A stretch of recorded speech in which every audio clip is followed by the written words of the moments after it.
২ বছর আগেও ইন্ডিয়ানাতে বাংলাদেশি শাকসবজি এমনকি হালাল মাংস পাওয়া অসম্ভব ছিল। কিন্তু আমরা তো বাঙালি, কার না ইচ্ছা করে বাংলাদেশি শাকসবজি খেতে, এবং সেটি যদি হয় একদম অর্গানিক, তাহলে তো মেঘনা চাইতেই বৃষ্টি।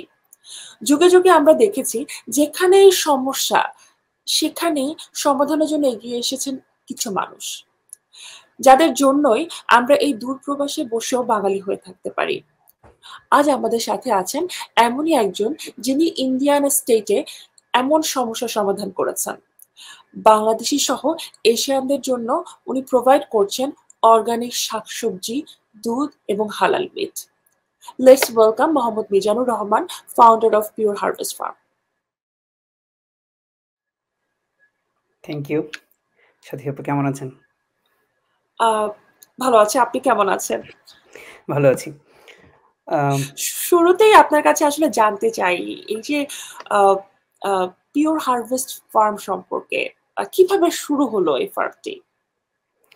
আচ্ছা, অনেক কিছুই আমাদের ঘর থেকেই শুরু হয়।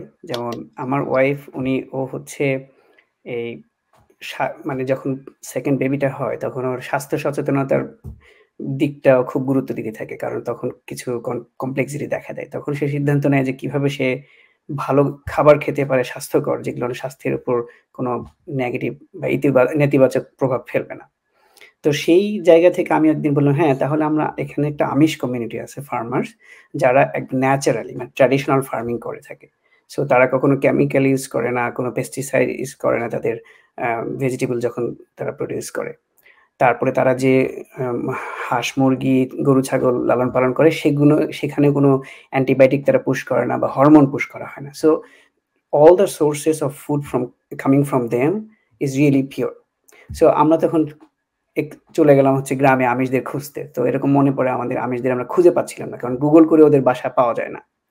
তো ২০০০ এটা ২০ এর দিকের ঘটনা, ২০২০ এর ঘটনা। তখন আমরা শিকাগোতে আছি। তখন আমরা গাড়ি নিয়ে ৪ ঘন্টা ড্রাইভ করে, কখনো ৩ ঘন্টা ড্রাইভ করে বিভিন্ন দিকে যেতে থাকলাম যে আমিষ কমিউনিটি কোথায় থাকতে পারে। সো সেইভাবে খুঁজতে, খুঁজতে দেখা যাচ্ছে কিছু ফ্যামিলি পেলাম। তখন তাদের সাথে পরিচয় হলাম। তো তাদের সাথে অ্যাক্সেস পাওয়াটা একটু ডিফিকাল্ট। কারণ তারা খুবই ধর্ম আ ভিত্তিক একটা সমাজ এবং তারা নিজেদের কমিউনিটির মধ্যে থাকে। তারা অন্যদের সাথে খুব কম মেশে। ধর্মীয় অনুশাসনের ব্যাপারে খুবই রেস্ট্রিক্ট এবং সেটা থেকেই তারা ফার্মিং এও ট্র্যাডিশনালি রেস্ট্রিক্ট। তারা কখনো যানবাহন ইউজ করে না। তখন তাদের কাছে আমরা যখন মিশলাম দেখি তারা কথা খুব কম বলতে চায়। তারপরেও আমরা চেষ্টা ছাড়ি নাই যে তাদের সাথে যেহেতু আমাদের কথা বলতে হবে, জানতে হবে এবং তাদের কাছে খাবার নিতে হবে। তো ১ম এ আমরা একটা পেলাম আমার এক বন্ধুর মাধ্যমে যে দূরে কোথাও একজন আমিষ পেয়েছে। সে হচ্ছে তার ফার্মে অর্থাৎ তার বাড়ির যে গরু, ছাগল বা হাঁস, মুরগি সেগুলো সে সেল করে। তো গিয়ে কথা বললাম। আমরা নিজে জবাই করলাম সবাই মিলে স্টুডেন্ট। ৩-৪ টা জিনিস লক্ষ্য করলাম। ১ নাম্বার হচ্ছে মাংসর কোয়ালিটি এবং টেস্ট রিয়েলি পিওর। এখানে বোঝা যাচ্ছে এর মধ্যে চর্বি, তারপর অন্যান্য অনুকরণ দেখে মনে হচ্ছে না ভালো। এবার ডিম নিয়ে আসলাম ওদের কাছ থেকে বাসায়। ডিম বয়েল করে খেতে গিয়ে দেখলাম যে এই ডিমটা সেই ডিম যেটা ছোটবেলায় আমরা খেতাম। যে কোনো লবণ দিতে হবে না। খুব সুন্দর সেই টেস্টটা আছে। মানে জাস্ট একটা ডিম বয়েল। আর কিচ্ছু দেওয়া নাই ওর সাথে। আচ্ছা। তখন আমরা খুবই সারপ্রাইজ হই। তো তখন ২০২০ শুরু হয় আমিষদের সাথে এই জিনিসগুলো যে প্রতি মাসে আমরা একবার করে গিয়ে তাদের জীবনগুলো নিয়ে আসতে থাকি। সো এভাবেই চলতে থাকে। তারপর আমি পার্ডু ইউনিভার্সিটিতে জয়েন করি ইন্ডিয়ানাতে ২০২৩ সালে জানুয়ারিতে। তো তখন আমি আমার কমিউনিটির ভিতরে যারা আছে তাদেরকে বলতে লাগলাম যে, "তোমরাও এ ধরনের খাবার খেতে পারো। কারণ আম এটা স্বাস্থ্যসম্মত এবং এটা সাশ্রয়ী যদি আমরা তাদের কাছ থেকে নিয়ে আসি।" তো প্রতি মাসে যেহেতু আমি একবার যাই একটা গাড়ি নিয়ে, আমার গাড়িতে অনেক স্পেস থাকে। "If you are interested then I can bring for you." So এইভাবে আমাকে অনেকেই তখন বলে, "ঠিক আছে আমার জন্য একটু দুধ নিয়ে আসো, আমার জন্য মুরগি নিয়ে আসো, আমার জন্য এই সবজি নিয়ে আসো।" তো ২০২৩ পুরো সালটা অনেকগুলো আমি এরকম পেতে থাকলাম এবং প্রতি মাসেই ভলান্টারি সার্ভিস দিতে শুরু করলাম।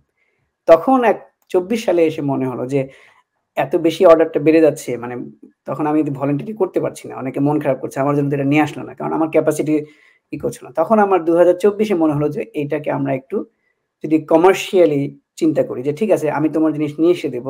তাহলে আমাকে একটা তোমরা মানে সার্ভিস চার্জ দাও। সো দ্যাট আমার মোটিভেশনটা ঠিক থাকে। কারণ নাহলে তো প্রচুর সময় যায় এখানে। সারাদিন চলে যায় জিনিসগুলো নিয়ে আসতে। তো এইটাই হচ্ছে ২০২৪ সালে এই পাইলটিং ফেজে শুরু করা যে আমিষদের আমরা বাসায় গিয়ে তাদের জিনিসগুলো নিয়ে এসে আমাদের কলিগস, আমাদের মুসলিম কমিউনিটি, বাংলাদেশি কমিউনিটিকে দেওয়া। এই বছর সামারের আগেই অর্থাৎ এই বছর শীত থেকে আমিষদের সাথে যদি সম্পর্কটা খুব বেড়ে গেল, তখন আমরা ওদেরকে বললাম যে, "আচ্ছা তোমাদের কাছ থেকে তো আমরা সবজি নিচ্ছি। those are fresh, pure and definitely great quality food. The problem is still these are American style food. তো তোমরা কি আমাদের ফুড আমরা যে ধরনের সবজি খাই, সেইগুলো তোমরা প্রডিউস করতে পারবো কিনা? তোমাদের এই দুধগুলো দিয়ে আমরা যে ধরনের দই পছন্দ করি, ঘি পছন্দ করি, সেগুলো বানাতে পারবে কিনা?" তখন ওরা বলল যে, "তোমরা যদি আমাদের শিখিয়ে দাও, why not?" Broom! Wow! So তখন থেকেই আমরা চিন্তা করলাম যে একটা ব্র্যান্ড তৈরি করি যে আমিষরা যারা হচ্ছে এই দেশের নাম্বার 1 ট্র্যাডিশনাল ফার্মার বা বেস্ট ফার্মার ইন আমেরিকা। তো তাদের সাথে আমরা একটা পার্টনারশিপ করলাম যে কয়েকজন ফ্যামিলির সাথে তোমরা আমাদের জিনিস প্রডিউস করবা যা ভেবে আমরা বলব আমরা তোমাদের শিখিয়ে দিব। ওরাও এগ্রি হলো। আমরা একটা কোম্পানি রেজিস্ট্রেশন করে আমরা ওদের সাথে কাজটা শুরু করলাম ২০২৪ এর শীত থেকে। ও ওয়াও! এই যে আপনারা যে স্টার্ট করেছেন, খুবই গল্পটা আসলে খুবই সুন্দর। মানে চাহিদা থেকে এই জিনিসটা শুরু, এই জিনিসটা তৈরি হলো। কিন্তু এই যে এটার মূল লক্ষ্য বা আমরা যদি এভাবে বলি যে টার্গেট অডিয়েন্স, এই টার্গেট হুম। অডিয়েন্স কারা? শুধুই কি বাঙালি? আচ্ছা, ১ম ডেফিনিটলি আমাদের অডিয়েন্স নাম্বার হচ্ছে ৩ টা ক্যাটেগরিতে। নাম্বার 1 হচ্ছে আমাদের বাংলাদেশী কমিউনিটি। উহু, কারণ আমি আবারও আমার ওয়াইফের কাছে ফিরে যাই। কারণ তার হচ্ছে ব্লাডে আয়রন ডেফিসিয়েন্সি দেখা দিল। তখন বলা হলো, "লাল শাক খাও, কচু শাক খাও।" উহু, সো কচু শাক কেনার জন্য একদিন দেখা যাচ্ছে আমি ৩.৫ ঘন্টা ড্রাইভ করে গিয়েছি। গিয়ে দেখি সেখানে কচু শাক নাই। লাল শাক কেনার জন্য আমরা ইন্ডিয়ানাপলিসে আসলাম প্রায় ১.৫ ঘন্টা ড্রাইভ করে। তো যে লাল শাকটা পেলাম ফ্রোজেন এবং বাসায় গিয়ে এটার কোনো টেস্ট নাই। উহু, তো এক্সাক্টলি।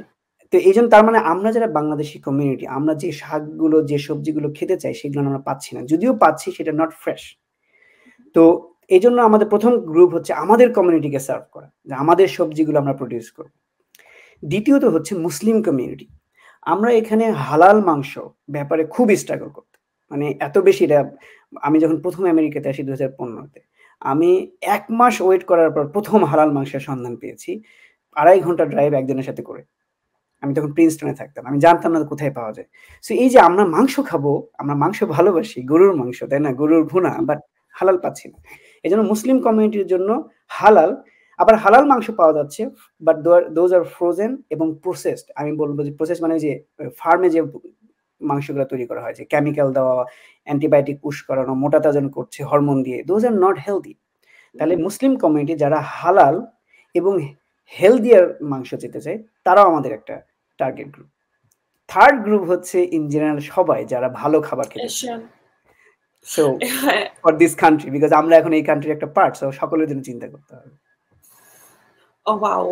এবং নরমাল যে একটু আগে যেটা বললেন যে প্রসেসড মিট এবং ওই মিটের টেস্ট কিন্তু আকাশ আর পাতাল ডিফারেন্স। মানে আমাকে একটার সাথে একটা কয়েকজন কিন্তু আমি যখন এবার কুরবানিতে প্রায় যতগুলো প্রায় ৩০০ টা ফ্যামিলিকে আমরা সার্ভ করেছি ও ওয়াও! এবং ওরা প্রত্যেকে ভিডিও, মেসেজ আমাকে দিয়েছে। আমি আপনাকে পরে শেয়ার করব। তারা নিজেরা ভিডিও বানিয়েছে যে আমি ২৬ বছর ধরে আমেরিকাতে কুরবানি দেই। This year the best quality meat ever we enjoyed. এই ধরনের কমেন্টস, ভিডিও, মেসেজ দিয়ে ভরে গেছে। তো তার মানে হচ্ছে যে তারা যখন এই মিটটা খাচ্ছে যে মিটে হচ্ছে কোনো অ্যান্টিবায়োটিক হরমোন পুশ করে না, অ্যান্টিবায়োটিক পোরশন এবং গ্রাস ফেড এবং লোকালি ন্যাচারালি রেইজড, ওই ছোটবেলার টেস্টে তারা সবাই ফিরে গেছে এতদিন পরে। এতদিন সো পরে। সো সে ডেফিনিটলি ইউ আর রাইট যে taste and the softness and the quality and looks like দেখতে মাংসগুলো মোমের মতো নরম। হ্যাঁ? ওয়াও! মুখে দিবে মনে হচ্ছে একটা রসগোল্লার মতো চুপসে যাচ্ছে। এই ধরনের মানে সরি ভাই বলার জন্য। না, না, দ্যাটস এটা আমার রাইট কথা নয়, এটা আসলেই। হচ্ছে সকলের কথা যারা এটা এনজয় করেছে। এক্সাক্টলি মানে দেখা যায় যে যুক্তরাষ্ট্রে কি হয় যে আ মিট হচ্ছে সবচেয়ে কম দাম। মিটটা পাওয়া যায় খুব এভেইলেবল। সব জায়গায় মিট পাওয়া যায়। হ্যাঁ? কিন্তু যখন এই মিটটা রান্না করা হচ্ছে টেস্ট ইস টোটালি ডিফারেন্ট। মানে বাংলাদেশের যে গরুর মাংস আমরা খেতাম সেটার সাথে এটার টেস্ট অনেক, অনেক বেশি ডিফারেন্ট। এক্সাক্টলি হ্যাঁ, এবং আপনি একটু আগে বললেন যে এই কোরবানির ঈদ মানে বেশিদিন হয়নি কোরবানি না। হয়েছে, কোরবানি ঈদ হয়েছে। তখন বললেন যে ৩০০ টা ফ্যামিলিকে প্রোভাইড করেছেন। সে ব্যাপারে একটু জানতে চাই। মানে ৩০০ টা ফ্যামিলি কি কোরবানি দিয়েছে? হ্যাঁ, এবং আমাদের ৩০০ ফ্যামিলি কোরবানি আপনারা এই ফার্ম থেকে এরেঞ্জ করেছেন। এক্সাক্টলি। ও সো আমরা গল্পটা যেভাবে শুনতে চাই। কাজটা করেছি যে আমরা গত বছর ওই যে একটা ছোট্ট কমিউনিটি ছিল আমার পার্ডু ইউনিভার্সিটি কেন্দ্রিক। তো আমরা হু, ওই হু, আমিষদের কাছ থেকে ওদের বাড়ি গিয়ে আমরা গরু দেখতাম। যে প্রত্যেক ফ্যামিলিতে কিছু গরু ছাগল থাকে যেটা গ্রামের মতো। এদেশেও তো তাই। তো প্রত্যেক আমিষ ফ্যামিলিতে কিছু গরু, ছাগল, হাঁস, মুরগি থাকবেই। That how they actually lead their life. নিজেরা মানে লালন পালন করবে ব্যাকইয়ার্ডে, সেটাই তারা খাবে। তারা দোকান থেকে কোনো কিছু কিনে খাবে না। এই বছর আমি তখন চিন্তা করলাম that was a very good successful model, যে আমরা যখন একটা বাসা থেকে মাংসটা নিয়ে আসলাম, তখন এই যে আমরা পার্ডু ইউনিভার্সিটি যে আমরা যারা কমিউনিটি ছিলাম বাংলাদেশি, সবাই হ্যাপি মাংসের কোয়ালিটি দেখে, টেস্ট দেখে, দে ইউনিক, রাইট? সবচেয়ে বড় কথা ছিল প্রাইস। যে আমরা যখন একটা মাংস কিনছি দোকান থেকে, হ্যাঁ, ফর এক্সাম্পল পার পাউন্ড হয়তো ৳৫ বা ম্যাক্সিমাম ৳৬ পড়ে। কিন্তু এখানেও ৳৬ পড়ছে। কিন্তু test is different, quality is different. তখন তারা বলল, "হোয়াই নট আমরা ওই দিকে চলে যাই।" তাই না? তখন আমি এই বছর ঈদের আগে থেকে চিন্তা করলাম, তাহলে গত বছর যেহেতু ৩ টা আমরা করেছি, এবার আমরা হোয়াই নট আরো বড় করে করা। তখন আমি আমার কোম্পানি যেহেতু অলরেডি ফর্ম, তখন আমি বললাম, ঠিক আছে, আমরা এইভাবে, অর্থাৎ আমি ১ম এ আমি ১.৫ মাস আগে থেকে বললাম থেকে, যারা ইন্টারেস্টেড টু ডু কুরবানি উইথ পিওর হারভেস্ট ফার্ম, তাহলে বুক দিতে হবে। হ্যাঁ? ডিপোজিট দিয়ে। তো যখন শুরু করলাম, মোটামুটি ১ মাস আগেই আমি অনেকগুলো অর্ডার পেয়ে গেলাম। তখন সেই প্রায় ১ মাস আগে আমি তখন আমিষদের ফ্যামিলি গুলোর কাছ থেকে ২০ টা গরু কিনলাম একবার। ওহ ওয়াও! সো ওটা নিয়ে আমি ফেসবুকে একটা ছোট্ট ভিডিও করা হয়েছে, গরুগুলো দেখতে কেমন এবং গরুগুলো কেন বেস্ট কোয়ালিটি। ২০ টা গরু। তারপরে আমরা আরো কিছু ফ্যামিলির কাছ থেকে ইন্ডিভিজুয়ালি, কালেক্টিভলি প্রায় ১০০ টার মতো ভেড়া এবং ছাগল কিনলাম। কারণ কি, কন্টিনিউয়াসলি অর্ডার আসতে আছে। কারণ আমাকে তো অনেকেই চেনে, স্বাভাবিক। এবং আমার এখানে একজন বড় ভাই আছে, উনি ইন্ডিয়ানাতে খুবই পপুলার, ওনার নাম পান্থ ভাই। উনিও আগে এই ধরনের কাজ করে মূলত। উনি এক ধরনের আমার জন্য শক্তি। সো উনি অলরেডি করছে। সো উনিও বলল, "মিজান, আমি এবার কুরবানিতে যাব না। বিকজ আমার সেই ক্যাপাসিটি এবং এই সামর্থ্য এই বছর নাই।" সো উনিও প্রমোট করলেন। সো এইভাবে আমরা অনেক পেলাম। তো এই যে এতগুলো ফ্যামিলি যখন অর্ডারটা দিল, তখন আমরা যেটা মেক সিওর, মানে কুরবানিতে আমাদের যে লক্ষ্যটা ছিল, যে কুরবানির চ্যালেঞ্জ কি, কি? আমরা যারা কুরবানি দিচ্ছি, আমি ১৫ সালে এসেই এইভাবে দিচ্ছি, তাই না? আমাদের কি চ্যালেঞ্জ ছিল? Number 1, the way we do in our culture, যে আমরা এক্সাক্টলি। বাড়ির পেছনে গরুটা আসবে, তাই না? বা আমরা সবাই ধরবো, জবাই করব, নিজেরা কাটবো। এই জিনিসটা একটা ল্যাকিংস। সো আমার জেনারেশন, আমার ছেলের ১০ বছর বয়স। ও তো এই কুরবানির যে একটা ফেস্টিভ্যালস, একটা যে আত্মত্যাগ বা এই জিনিসগুলো ফিল করছে না। তো নাম্বার 1 ছিল যে আমরা বাংলাদেশি কমিউনিটি সহ মুসলিম কমিউনিটিকে আমরা এই ফ্লেভারটা দিতে চাই। যে আপনি নিজে এই কুরবানির যে একটা উৎসব, যে একটা আনন্দ এবং শেয়ারিং, এই জিনিসটা আমি দিতে চাই। 2nd ছিল যে ভালো কোয়ালিটির মাংস, তাই না? সো ওইজন্য আমরা আমিষদের কাছ থেকে নিয়েছি। আর 3rd যে চ্যালেঞ্জটা আমরা ফেস করি কুরবানির সময়, যেহেতু এই দেশে কাজের লোক নাই। বাংলাদেশে তো হেল্পারের অভাব নাই। বিভিন্ন এক্সাক্টলি। মানুষ হেল্প করছে। তো সবাই কুরবানি দিয়ে ৩ দিনের মতো টায়ার্ড হয়ে থাকে। না, কারণ কি? এই মাংসগুলো বাসায় নিয়ে আসতে হয়, কাটতে হয়, ধুইতে হয়, প্যাকেট করতে হয়, ফ্রিজ করতে করতে হয়, হয়। ফ্রিজ সো করতে মেনি হয়। টাস্ক। দে আর লাইক এক্সহস্টেড। এই এক্সাক্টলি। এই ৩ টা প্রবলেমকে ট্রমা। অ্যাড্রেস হ্যাঁ, ট্রমা। এই ৩ ট্রমা। টা প্রবলেমকে অ্যাড্রেস করার জন্য আমরা করেছি। এবার আমাদের সবচেয়ে যে প্রশংসা ছিল, ১ নাম্বার ছিল মাংসের কোয়ালিটি নিয়ে। 2nd ছিল যে প্যাকেজিং। যে আমরা প্রত্যেক মাংসগুলোকে ৫ পাউন্ডের, মানে ২ ইঞ্চি ২ ইঞ্চি করে কাটা হয়েছে। এবার ৫ পাউন্ডের প্যাকেট করে সেটাকে পলিথিনে মোড়ানো হয়েছে। দেন র‍্যাপিং পেপার দিয়ে করা হয়েছে। তারপরে সেটাকে একটা ৪ কোণা স্কয়ার শেপ দেওয়া হয়েছে। সো দ্যাট সে ও ডিপ ফ্রিজে যেন জাস্ট নেবে আর ফ্রিজে রেখে দিবে। যেটা ডোনেট করতে চায় বা যেটা নিতে চায় সেটা বের করে খেয়ে নেবে। এইটার প্রশংসাটা ছিল অভাবনীয়। যে মাংস যে কোম্পানির মারাত্মক। এত সুন্দর করে প্যাকেজিং করে, প্রসেস করে আসতে পারে। ইভেন আমার ৩০০ কাস্টমার অলমোস্ট 100% দেখব যে এটা মানে আমাদের চিন্তার বাহিরে ছিল। এক্সাক্টলি, মানে আমি এটাই একটু অ্যাড করতে চাচ্ছিলাম যে কোরবানি লিটারেলি মানে ছেলেদের জন্য তো ঠিক আছে, অনেক হার্ড ওয়ার্ক করে ৩ দিন মানে লাইক টায়ার্ড থাকে। বাট আমাদের মেয়েদের জন্য কিন্তু বিশাল বড় একটা ট্রমা। লাইক হ্যাঁ। কোরবানির পরে দেখা যায় যে এগুলো গোছানো এবং এগুলো মানে প্রসেস করা সো টাফ ফর আস, কারণ আমাদের এখানে কোনো হেল্প নাই। ইভেন দেখা যায় most of the families like দেখা গেছে যে small family like husband wife একটা হয়তো বা বাচ্চা বা হাজব্যান্ড ওয়াইফ জাস্ট ৩-৪ জনের ফ্যামিলি। সো এখানে আসলে হেল্প না থাকার জন্য এই জিনিসগুলো প্রসেস করা, মানে আমি শুনে মনে হচ্ছে যে আই উইশ আমি ইন্ডিয়াতে থাকতাম, আমি আপনাদের সাথে লাইক অ্যাড হতাম। বাট দো আমরা এখানে অনেক ভালো, মানে হুম। এখানেও হচ্ছে বাঙালি থাকাতে না, আমরা আপনার জন্য একটা হয়েছি কিন্তু সুখবর আছে, আমি বলবো পরে যে কিভাবে আমরা বড় চিন্তা করছি আরকি। আরেকটা জিনিস জাস্ট একটু কমেন্টস করতে চাই, সরি ইন্টারাপ্ট করার জন্য, যে ফার্স্ট গোলটা ছিল যে ট্র্যাডিশনাল কালচার, ঈদের যে কালচারটা নিয়ে আসা। আমাদের ইন্ডিয়ানার যে মসজিদটা, মসজিদ আল হুদা, এটা আমেরিকার one of the biggest mosque with এবং সবচেয়ে সুন্দর মস্ক আমেরিকার এটা। এটার যে মেইন ইমাম, যে স্কলার ডক্টর নাসের, সো সে আমাদের তাকে আমরা ইনভাইট করলাম এবং আমাদের প্রায় মানে বাংলাদেশি কমিউনিটিতে আমরা ছিলামই, তাতে প্রায় কনভার্টেড মুসলিম 14 জনের মতো সবাই আসছে। এবং তারাই যে মানে ঘাসের উপর প্রথমে তারা নিজের ছাগলটা, নিজের ভেড়াটা বেছে নিচ্ছে যে আমি কোনটা নিতে চাই, হ্যাঁ? দ্যাট ইজ দ্য এরপরে তারা নিজেরা সেটা জবাই করছে। একজন হুইল ওয়াও চেয়ারে বসে প্রতিবন্ধী সেও যেন সে হুইল চেয়ার থেকে নেমে আমরা সবাই ধরলাম সে জবাই করলো। এই যে প্রত্যেকটা মানুষকে সে প্রতিবন্ধী হোক সে যে দেশের হোক সে যেন এনজয় করতে পারে ঈদের যে আমাদের যে কি বলবো প্রাণ শক্তি ঈদের সেইটা। তো তখন আমাদের ইমাম বলেছে যে সেম কমেন্টস যে আমি এত বছর ধরে কুরবানি করি কারণ উনি নিজে নিজে করতে পছন্দ করে। এত ফার্মে গেছি বাট এবারের আয়োজনটা হচ্ছে সব এখানে আমরা বারবিকিউ করে বাচ্চাদের জন্য খাবার নিয়ে এসে রাখছি, বারবিকিউর আয়োজন করেছি যেন ঈদ তারা মানে শুধু পুরোপুরি ঈদ ঈদ মানে ঈদই এক্স্যাক্টলি পুরোপুরি বাচ্চারা ঈদের বেলুন একটা আমেজ ফুলাচ্ছে, খাচ্ছে, দেখতেছি কিভাবে মানে স্যাক্রিফাইস তো হচ্ছে। স্যাক্রিফাইস করছে হ্যাঁ, তারা হেল্প করছে এবং তারা চুজ করছে বাবা, বাবা এই খাসিটা আমাদের জন্য নাও। এই যে একটা আনন্দের অনুভূতি ওখানে ছিল। That was really touching.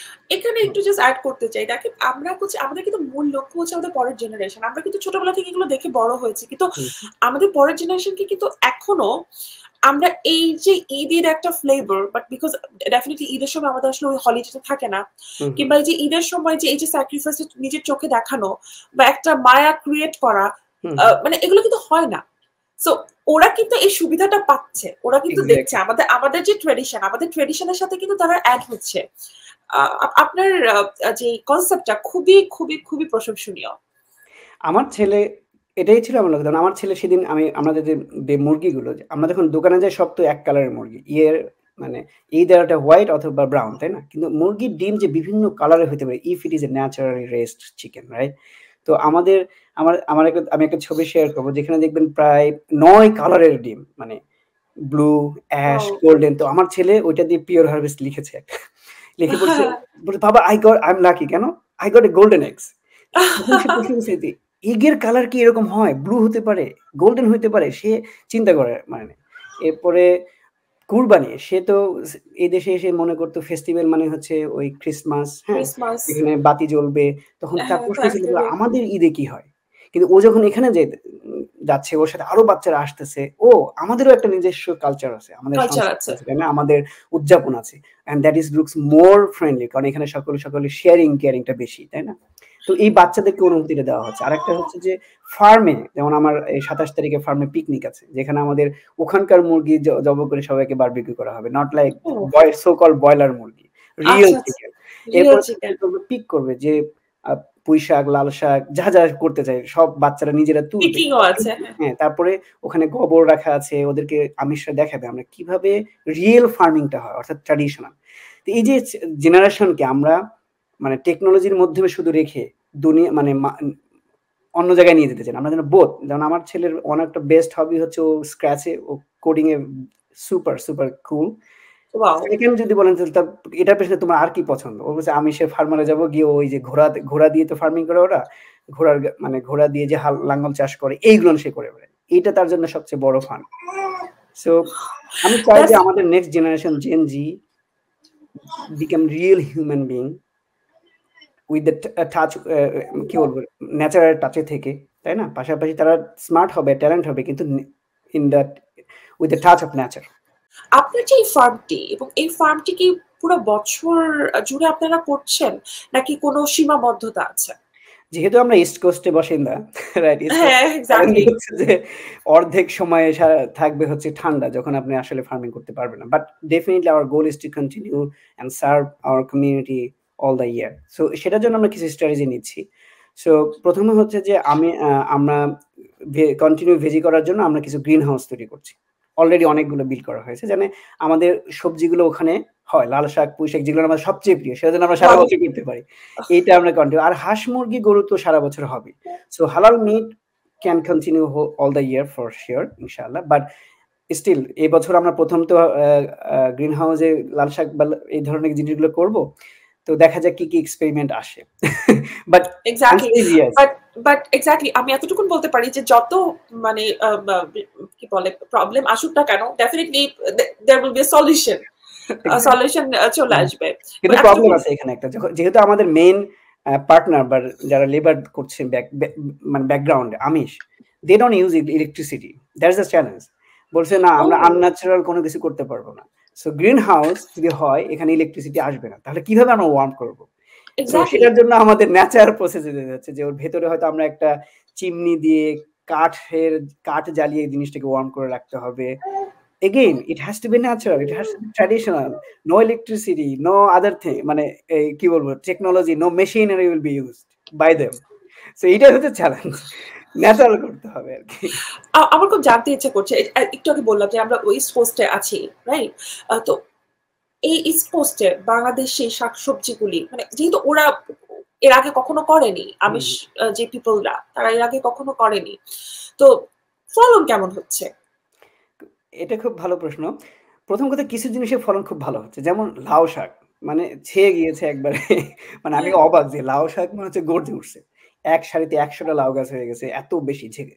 কিন্তু লাল শাকের প্রবলেম হচ্ছে যে পাতাগুলো খেয়ে নিচ্ছে কিছু পোকা। এখন যেহেতু তারা কীটনাশক দেবে না এবং আমরা দেবো না, তাহলে ওরা বলছে কি করবো। এখন আমি তখন জিজ্ঞেস করলাম যে বাংলাদেশে কি করা হয়। তো বাংলাদেশে যারা আমার আত্মীয় স্বজন অনেকে ফার্মিং করে, তাই না, বা আগে করতো, তখন বলে হ্যাঁ তোমার ছাই দিতে হবে। তো এখন এখানে ছাই কোথায় পাবো? তো ওদেরকে তখন বললাম হ্যাঁ, মানে ছাই ছিটিয়ে দিলে ওই পোকাগুলো ওই পাতাগুলো খেতে পারে না, এরকম একটা থাকে। সো তখন ওরা তখন বলছে ঠিক আছে আমরা ছাই বানাচ্ছি। তখন ওই যে ওদের জঙ্গলের এগুলো মানে লাকড়ি টাকড়ি পুড়িয়ে ছাই বানিয়ে আমরা একটু ছাই দেওয়ার চেষ্টা করছি। আমরা চেষ্টা করি ন্যাচারালি ট্রিট করার জন্য। তারপরে আমাদের মানে ফার্মের ভিতরে কয়েকটা হচ্ছে ছোট ছোট পাখির, মানে চারপাশে তো গাছগাছালি আছে, পাখি আছে, বাট স্টিল আমরা জায়গায় জায়গায় পাখির ঘর তৈরি করে দিচ্ছি, যেন পাখি ফার্মের ভিতরে আসে, তাহলে এই পাখিগুলো যেন ওই পোকাগুলো খেতে পারে। তো আমরা এই ন্যাচারাল মেথড গুলো ইউজ করছি, যেন তারপরেও যেন আমাদের চ্যালেঞ্জ গুলো ওভারকাম করতে পারি, but still strict on not using chemical and pesticide. খুবই খুবই ইন্টারেস্টিং, মানে লাইক মানে একদমই শুধু অর্গানিক তো হচ্ছে, একটু আগে যেটা বলে যে মানে ইলেকট্রিসিটি, মানে এটা একদম pure organic, there is no electricity. তবে আমরা অর্গানিক টার্মটা ইউজ করছি না এখানে, কারণ যখন আমরা টার্ম ইউজ করব এখানকার পলিসি অনুযায়ী এটা একটা সার্টিফিকেশনের বিষয় আছে এবং তাদের কিছু ইনস্ট্রাকশন। আমরা বলতেছি ট্র্যাডিশনাল ফার্মিং। আমরা জাস্ট অনেকে বলে মানধাতার আমল, ইয়েস উই লাভ মানধাতার আমল and we want to go back in regards of pure thing. Exactly. এবং ইউ নো এখানে হচ্ছে সবচেয়ে ওবেসিটি একটা বিশাল বড় একটা চ্যালেঞ্জ আমাদের জন্য, ইভেন আমাদের এশিয়ানদের জন্য। কারণ আমরা যখন এখানে আসি দেখা যায় একটা সার্টেন টাইম পরে, নো ম্যাটার হোয়াট, আমরা যে পরিমাণ দেখা যাচ্ছে প্রচুর সুগার খাচ্ছি, প্রচুর প্রসেসড ফুড খাচ্ছি, প্রচুর রকমের আমাদের প্রবলেম, হেলথ প্রবলেম হচ্ছে, এবং ওবেসিটি এটা তো কমন একটা প্রবলেম হয়ে যাচ্ছে। আমি খুব সুন্দর একটা পয়েন্ট বলেছেন যে আমাদের ফার্মে কিছু ডক্টর আসছেন, হ্যাঁ, এসে তারা বলছি মিজান তোমার কোথায় ছিলা এতদিন? কেন? তুমি জানো যে আমার ছেলের সবচেয়ে প্রিয় খাবার কি? বলে কি চিকেনের রান, মুরগির রান। কিন্তু ও খেয়ে আমি ডক্টর, আমি ওকে থামাতে পারি না। এখন আমার প্রবলেম হচ্ছে যে একটা চিকেনের যদি আমরা লাইফ স্প্যান চিন্তা করি যে 3 মাস লাগে ওকে খাওয়ার উপযোগী হইতে, ন্যাচারালি রেজ একটা চিকেনের। ওরা কি করতেছে হরমোন, অ্যান্টিবায়োটিক, জেনেটিক্যালি মডিফিকেশন করে ওটাকে সে কি করছে যে ও 25 দিনের মাথায় আপনার প্লেটে চলে যাবে ডিম থেকে বের হয়ে। ওয়াও! তাহলে ওর ভিতরে এমন ভাবে অ্যান্টিবায়োটিক এবং মডিফিকেশন হচ্ছে যে ও কি করতেছে, ও ডিম থেকে বের হওয়া থেকে যে ওই যে ঝিমাচ্ছে আর ফুলতেছে, that is the characteristic of that chicken. And কথা হলো এই চিকেনটা যখন আমি খাবো, do you think that gene is going to die or I mean vanish? No, we are getting it inside our body. তখন আমরা কি করব? আমরা ওই মুরগির মতো ঝিমাবো, and we will not understand. We are just say, oh, we are eating chicken, we are getting cheaper chickens, right? But আমাদের লাইফটা কোন দিকে যাচ্ছে? ঝিমানোর দিকে। আর লাইফটা কোন দিকে? obesity-র দিকে। তো ওই মুরগি খেয়ে ওই যে ডবল ওকস এর যে বড় বড় ডিম, এইটা খেয়ে আমরা কি হব? আমরা ওই ফার্মের মুরগি হয়ে যাব, যেটা আমরা বুঝতেছি না। এবং আমাদের হেলথের কমপ্লিসিটি বাড়বে। Honestly, American government has announced so many grants for promoting local food. কারণ হচ্ছে যখন আমাদের যেটা হয়, আমাদের ইমিগ্রেন্ট বা আমাদের দরিদ্র সীমায় বসবাস করি, আমাদের গোল কি? আমরা গভর্নমেন্টের ইন্স্যুরেন্স ইউজ করি। 145 আপ নানান রকম ওই ব্রয়লার মুরগির মতো ঝিমুনি বানাম আমাদের হচ্ছে, তাই না? গাড়ে ব্যথা, এটা ব্যথা, কারণ আমরা শুধু ফুলেছি। কোথায় যাই? ইন্স্যুরেন্স, মানে ডক্টরের কাছে যাই আর হাজার টাকা insurance. Federal government is thinking how we can save this insurance money. Yes, খাবারে ক্লিক করতে হবে। এই জন্য যারা এই ধরনের লোকালি ফুড প্রোডিউসার, গভর্নমেন্ট তাদেরকে হেল্প করার চেষ্টা করছে। এই জন্য আমি বলবো বাংলাদেশি কমিউনিটিকে যে আমরা যেখানে আসি না কেন, এদিকে গভর্নমেন্ট হেল্প করতে আছে আমাদেরকে, যদি আমরা উদ্যোক্তা হয়ে খাদ্য সমাধান করি, অনেকে আসবে। এক্স্যাক্টলি, এটাতে ইভেন লাইফ স্প্যানও কিন্তু বেড়ে যাবে, তাই না? মানে দেখা গেছে যে মানে আমরা হচ্ছে যে বলে থাকি আমরা যে আমরা বাঙালিরা খাবারের ব্যাপারে এতটাই রসিক যে আমরা আসলে সোশ্যাল সিকিউরিটি বেনিফিটটা পাওয়া পর্যন্ত আমরা বেঁচেই থাকি না। এখানে আরেকটা কথা, যখন আমি একজনকে বলছিলাম এটা যে আমাদের হেলদি খাবার খেলে লাইফ সুস্থ থাকবে। সে বলছে আমেরিকার গড় আয়ু এখন হচ্ছে কত, প্রায় 75+। আমেরিকার মানুষের গড় আয়ু। তো আমি বললাম হ্যাঁ, আপনি you are getting longer life, but the problem is after 50 to 75 আপনার লাইফটা কি ঝিমুনি, লাইক এ বয়লার মুরগি। So you are not productive. So আপনি মেডিসিন খেয়ে, ডায়াবেটিসের ওষুধ আছে, এইটা খেয়ে খেয়ে কি আপনার বাঁচতেছেন লং সময়, কিন্তু একটা আনপ্রোডাক্টিভ লাইফ, এই ব্যথা করতে আপনার বাঁচতে, সো দ্যাটস নট মিনিংফুল। কিন্তু আপনি যে হেলদি খাবার খেয়ে যদি 75 বছর না বেশি 65ও বাঁচেন, then you are productive, active, right? That's important. আপনার কাছে আরেকটা জিনিস জানতে ইচ্ছে করছে যে আপনি কিন্তু একটা ফুল টাইম জব করছেন, রাইট? ফুল টাইম জব করে এরকম একটা স্টার্টআপ, এরকম একটা মানে বিজনেস, আমি যদি আসলে বিজনেস বলতে চাই না, কারণ এটাকে আসলে মানে মানে ইনসাল্ট করা হবে। তো এই যে একটা আপনার একটা স্ট্রাকচার ক্রিয়েট করেছেন, এটা কিভাবে সম্ভব হচ্ছে? Question number 1। Question 2 number question, সেটা হচ্ছে যে এই যে আপনি এটা করেছেন, আপনি স্টার্টআপ বিজনেসটা আপনি করলেন, এবং আপনি আপনার জবের পাশাপাশি করছেন, এখানে কিন্তু সাপ্লাইয়ের একটা ব্যাপার থাকে। আপনি নিজেই বলেছেন যে আপনি একটা সময় ছিল যে আপনি হচ্ছেন একাই, আপনি এটা মানে সার্ভ করতে পারতেন। এখন কিন্তু আপনার একটা টিমের প্রয়োজন। How about that? আচ্ছা, প্রথম কথা হচ্ছে যে ডেফিনেটলি ফুল টাইম জবের পাশাপাশি যে কোনো জিনিস করা চ্যালেঞ্জিং, বাট এইখানে আমি মনে করি যখন যে কেউ যদি একটু স্মার্ট হয় তাহলে তার জন্য অনেক কিছু সহজ হয়ে যায়, তাই না? যেমন মনে করেন যে আমি যদি মনে করি যে আমি সব করব, দেন ইট উইল বি চ্যালেঞ্জিং। যে আমি হাঁস মুরগি পালন করব, আমি সবজি বপন করব, আমি ওটা প্যাকেট করে আমি বিক্রি করব, that will be like very very challenging. কিন্তু যখন আমি মনে করি না, আমি একটা কমিউনিটি বিল্ড আপ করবো, it will be a collaborative action, but goal is same. The people we have shared vision will get together and work together. So আমি যেটা করছি যে সবকিছু একা না করে, যে আমার ফার্মে আমি প্রডিউস করছি না, আমি বলতেছি আমি using the local resources. So for example, the Amish, they are the master of farming, right? So I'm convincing them, hey, let's produce something that we need, and the money you are making producing corn will give you more money. Exactly. তাই না? ও 5 বিঘা জমিতে corn করে যেটা করছে বা pumpkin করে, তার চাইতে আমাদের সবজি করে দ্বিগুণ টাকা সে পাবে, এবং পাচ্ছে। সো আমি ওদেরকে কনভিন্স করেছি। তাহলে আমার এখানে কি হলো, ইফোর্টলেস একটা কাজ শুরু হলো, যে আমার সাপ্লাইটা আসতেছে without my effort, just I did convince them, তাই না? এটা সেকেন্ড হচ্ছে যে আমি একটা অনলাইন প্ল্যাটফর্ম তৈরি করেছি, যে আমাকে ফোন দিবে, মিজান ভাই আমাকে এটা দেন, মিজান ভাইরা নো, আমার পেছনে একটা দেখতে পাচ্ছেন যে আমরা বলছি your one click farmers market. So ওয়েবসাইটের মধ্যে কি it's like an app, the way you order your pizza and put your topping, like, তাই না? আমি এই টপিক নেবো, এই টপিক নেবো, আপনি নিজে নিজে করছেন। সিমিলার আমাদের ওয়েবসাইটে এসে সে কি করবে, যে আমি এই ভেজি নিবো, লাল শাক নিবো এতটুকু, এটা নিবো এতটুকু, মুরগি নিবো এতটুকু, দেন সাবমিট ইউর অর্ডার। তখন কি হবে, আমরা এই লিস্টটা জাস্ট আমিষদেরকে পাঠিয়ে দিচ্ছি যে তোমার। সো আমাদের যারা আমিষরা হচ্ছে এখানে ভেন্ডরের ভূমিকা পালন করছে। আমি তোর কি করছে, সোম থেকে শুক্রবার পর্যন্ত, বৃহস্পতিবার পর্যন্ত তারা সবাই অর্ডার পেশ করছে। আমরা কিন্তু প্রতিদিন দিচ্ছি না, it's not like a store. So সোমবার থেকে বৃহস্পতিবার পর্যন্ত মানুষ অর্ডার প্লেস করবে। শুক্রবারে আমরা লিস্টটা প্রিন্ট করে আমিষদেরকে দিয়ে দিব যে these are the order you got. তখন ওরা লিস্ট দেবে, মিস্টার এক্স নিড 2 হালি ডিম, এই লাল শাক তখন যদি মুরগি হয় তখন আমাদের লাগবে, কারণ আমরা হালাল জবিয়া হালাল করতে হবে। সো আমরা গিয়ে সেটা জবিয়া করে দিচ্ছি স্লটার হাউসে। তখন সে করতেছে এইভাবে, ও শনিবারে ভোরবেলা ওরা ওঠে কিন্তু সূর্য ওঠার আগে, that is their life style. সূর্য ডুববে ওরা ঘুমিয়ে গেছে, সূর্য ওঠার আগে ওরা অ্যাক্টিভ লাইক বার্ড। সো ওরা সূর্য ওঠার আগে সব ওই অ্যাকর্ডিং টু দ্য লিস্ট শনিবারে ওরা সব সবজি তুলে প্যাকেট করে ফেলতেছে। এরপরে আমি আরেকজনকে নিয়েছি পার্টনার হিসেবে। His role is to, he need earning some money and he have some passion. I say, okay, let's come here and join. So আমার কাজটা কি, coordination. I'm not jumping in the field and ground and doing all the legworks. No, people are doing it, I'm just coordinating. So ওই people এসে কি করতেছে, ওর একটা গাড়ি আছে, মানে ভ্যান, সিট খুলে, যেহেতু এখন ইনভেস্ট করা হলো না, ও করে সিটটা খুলে ফেলছে ভ্যান গাড়ির। যখন আপনি একটা সিয়ানা গাড়ির সব সিট খুলে ফেলবেন, so it's like a truck, right, cover truck. এরপরে সে বক্স গুলো নিয়ে আমাদের দুটো জায়গায় সাপ্লাই, একটা হচ্ছে শিকাগো, শিকাগোতে পপুলার বাংলাদেশি স্টোর হচ্ছে সুন্দরবন, আর একটা হচ্ছে আলামিন স্টোর।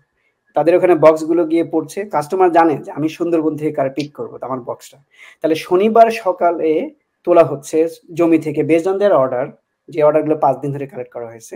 শনিবারে দুপুরে ফ্রেশ জিনিসটা গিয়ে দোকানে পৌঁছে যাচ্ছে ইন্ডিয়ানাতে বা শিকাগোতে। তারা জানে যে আমি শনিবারে দুপুরের পর থেকে সন্ধ্যা পর্যন্ত যেকোনো সময় পিক করলে আমি ফ্রেশ জিনিসটা পেয়ে যাব। আচ্ছা। So that's the thing.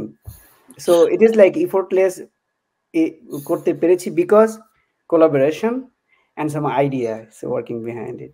আপনার উত্তরের মধ্যেই আমরা অনেক কিছু জানতে পেরেছি যে ইভেন আপনাদের একটা ওয়েবসাইট আছে, এবং এখন যদি বলি যে আপনারা এখন পর্যন্ত সীমাবদ্ধ কিন্তু হচ্ছে যদি বলি শিকাগো বা হচ্ছে আপনাদের ইন্ডিয়ানাতে, ভবিষ্যৎ পরিকল্পনা কি? সো এগেইন আমেরিকাতে আমরা যারা আছি আমরা সবাই কনসেপ্টের সাথে পরিচিত, দ্য ফার্মার্স মার্কেট, যে প্রত্যেকটা সিটি দিয়ে আমরা দেখি এই মার্কেট, এই ফার্মার্স মার্কেটটা আছে যেখানে শুধুমাত্র একজন ফার্মার শনিবারে বা যেদিনই হোক বুধবারে, অধিকাংশ ক্ষেত্রে শনিবারে হয় সব সিটিতে, ফার্মার যে সেটা নিজে প্রডিউস করছে সেটা সেখানে বিক্রি করতে পারবে। তো আমার গোল হচ্ছে এই সব ফার্মার গুলোকে আমার এই অনলাইনে ঢুকানো, লাইক এন উবার, রাইট? সব ফার্মাররা একটা ভেন্ডর করবে যে তারা বলবে যে আমার ফার্মে এই সপ্তাহে ডিম, মুরগি বা এই সবজি অ্যাভেলেবেল আছে। তাহলে এটা সারা আমেরিকা সব ফার্মারকে, সব ফার্মার ঠিক না, আমি বলতেছি যে ফার্মারদেরকে আমি যদি এখানে নিয়ে আসতে পারি এবং আমরা যারা বাই করতে চাই ফার্মারদের কাছে, আমি তো ওদের বাসায় যেতে পারছি না, তো আমি অনলাইনে অর্ডারটা দিয়ে রাখলাম। আমাদের যে জিনিস সার্ভিসটা আমরা তৈরি করবো ইনশাআল্লাহ সেটা হচ্ছে ট্রান্সপোর্টেশন।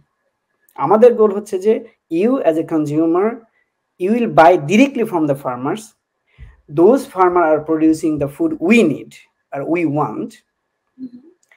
Then আপনাকে ড্রাইভ করে তার বাড়ি যেতে হবে না, তারা তো ড্রাইভ করে না, তাদেরকে ড্রাইভ করে আপনার বাসায় আসতে হবে না।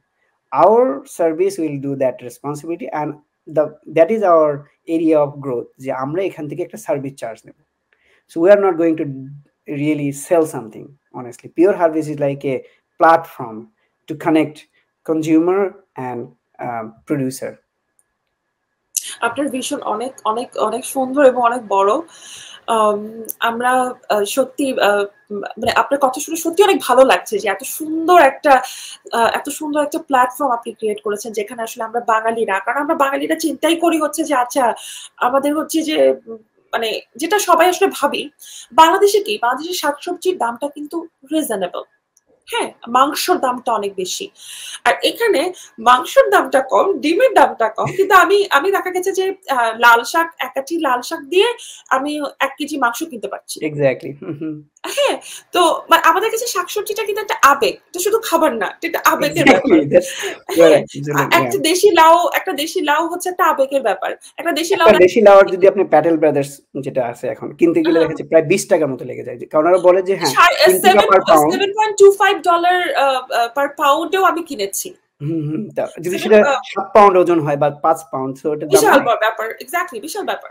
সো এখানে একটা লাউ, এটা হচ্ছে একটা আবেগের ব্যাপার। আচ্ছা ঠিক আছে, আজকে মানে দেখা গিয়েছে যে আমরা একটা শাকসবজি রান্না করলে হয়তো আমরা আমাদের চারপাশের মানুষজনদেরকে বলছি যে আরে আজকে তো এটা রান্না করেছি, চলে আয়।